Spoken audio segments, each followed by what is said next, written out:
Donc il y a le feu, c'est normal. C'est pas nous le problème, nous on est le bidon d'essence, c'est eux qui craquent les allumettes. Voilà, je suis venu parce que de toute façon il n'y a rien qui fonctionne, il veut rien entendre. Si déjà à son âge il est sourd, j'imagine même pas 64 ans le pauvre homme. Voilà, donc il faut être là et puis on vote, il faut quand même regarder comment on vote les lois dans ce pays, c'est-à-dire sous protection policière. Bon, on a une constitution qui date d'il y a 70 ans, qui était faite pour un homme, qui était le général de Gaulle, qui est mort depuis plus de 50 ans.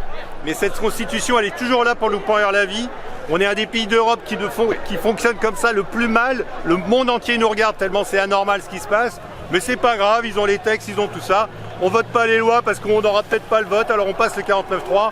Non, ça peut pas continuer comme ça, Macron comprend pas, mais personne, aucun pays démocratique peut continuer comme ça. Voilà, et moi je pars du principe que cette démocratie est malade et c'est être en bonne santé que d'être là aujourd'hui, dehors, sans rien casser, sans agresser les gens ni les flics. Mais voilà, c'est signe de bonne santé mentale d'être là. Voilà, c'est quoi le message que vous passeriez aux gens qui nous regardent? Et puis là vous voyez il y a beaucoup de véhicules, est-ce que je vois qu'il y a des gens qui essaient de les interpeller un petit peu? Ils arrêtent de prendre leur bagnole dans Paris, enfin franchement ils se rendent pas compte que la planète en peut plus, donc s'ils sont en voiture coincés, j'en ai rien à foutre. Ça fait un mois qu'on est dans l'air pollué. Il n'y a pas une mesure de Macron qui a fait de l'alternance sur les plaques d'immatriculation et tout ça, alors que c'est voté, que les lois existent. Voilà, ça fait un mois qu'on est sous la pollution. Bon, donc si les gens sont bloqués en bagnole, mais je m'en fous complètement. Je m'en fous complètement. Ils n'avaient qu'à pas voter comme des cons déjà. Et puis en plus, ils prennent les transports en commun. Ils verront à quel point ça marche pas, d'ailleurs, en plus. Et en plus, ils verront à quel point on augmente les transports en commun dans ce pays, alors qu'on parle d'écologie. Donc voilà, c'est le bordel, c'est le bordel. C'est le bordel provoqué par un gouvernement autiste. Vous n'êtes pas étonné par ce 49.3? Je vous sens... Non, je suis plutôt d'ailleurs ravi parce que je pensais pas qu'il pourrait en arriver là, mais il en est arrivé là. Ce qui veut dire que Borne déjà va sauter et que là ils ont la trouille jusqu'à samedi parce qu'il y a une motion de censure qui va être déposée. J'ose espérer que les oppositions, c'est-à-dire les deux extrêmes, vont pour une fois penser non pas à leur parti mais aux gens qui les ont élus. Moi je m'en fous, peu importe. Moi, voilà, il faut se réunir et il faut voter la fin de ce gouvernement de Macron et la fin de Macron tout simplement. Il va se prendre une cohabitation, ça sera très bien. Et puis voilà, il ira inaugurer des plaques et puis découper des rubans. De toute façon, il est bon qu'à ça. Et puis on n'aurait jamais dû le sortir de son guichet de banque. En fait, c'est un banquier. Il devrait continuer à vendre des PEL. Il sait pas, il gouverne un pays comme un pied depuis 6 ans. Voilà, c'est tout. Qu'est-ce que vous voulez que je vous dise? C'est quoi le message que vous passeriez aux gens qui hésitent encore à se mobiliser?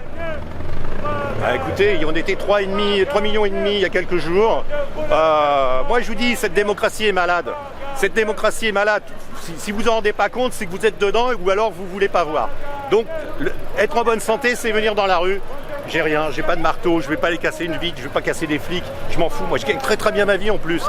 Mais donc voilà, je suis pas...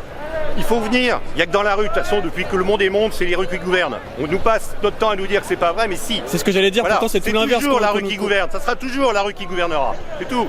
Il faut arrêter de se dire, non, on a délégué notre vote, maintenant on s'occupe plus rien, on va chez Ikea le samedi, et puis on monte les meubles le dimanche, et puis on regarde la télé le dimanche soir. Non, une démocratie qui vit, c'est une démocratie où les gens sont dans la rue pour dire, non, ça suffit. On ne va pas travailler 2 ans de plus pour faire plaisir à M. Bolloré ou à M. Bernard Arnault, c'est pas normal. En plus, on a tous fait des efforts dans les entreprises en compétitivité. C'est-à-dire qu'aujourd'hui, là où il y avait besoin de 5 salariés, il n'y en a plus que 2. Mais l'économie sur les salaires, il est passé où? Pas dans notre poche, il est passé dans les fonds de pension américains, il est passé dans les dividendes. Donc en fait, on devrait arrêter à travailler à 50 ans, puisque si on se posait la question de l'argent qu'on a rapporté sur 30 ans ou 40 ans, on a rapporté 2 à 3 fois plus d'argent que nos parents.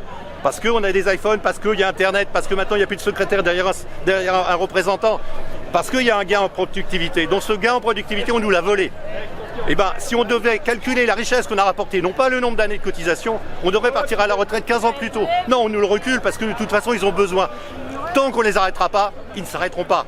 Donc pour les arrêter, il faut être dans la rue. Mais ils ne s'arrêteront jamais d'eux-mêmes. Ils iront jusqu'à nous piquer, nous congeler tout, ils vont tout nous voler. Tous, ils en ont besoin.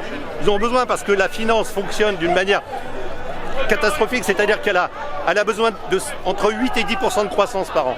On a dans les pays développés à peu près 2 ou 3% de croissance en dehors du Covid où on a usé 6%. Et donc il faut aller chercher ce gain de productivité sur le pillage des autoroutes, le pillage des écoles, supprimer des lits, supprimer des acquis sociaux. Donc il faut aller chercher ce gain de productivité. Ils ne s'arrêteront jamais d'eux-mêmes. Donc il faut les arrêter en étant dans la rue. Voilà. D'une manière républicaine et démocratique. Si vous voulez casser, vous allez casser. Mais c'est pas le but.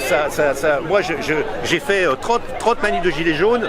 C'était la guerre, hein, c'était la guerre. Alors ça n'a pas peut-être servi beaucoup. D'un autre côté, là, ça a été calme et j'ai trouvé que les médias, pour une fois, s'intéressaient pas aux voitures brûlées, aux vitrines pétées, ils sont intéressés au fond du problème. Et mine de rien, n'empêche que le mensonge de 1200 €, ils l'ont fait sortir, ça leur arrivait en pleine gueule.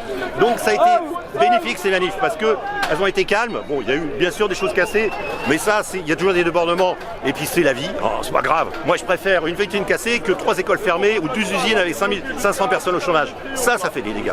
Ça fait des dégâts à la société. C'est pas les vitrines, c'est pas les abribus, on n'a rien à branler. On s'en fout, on les remplace.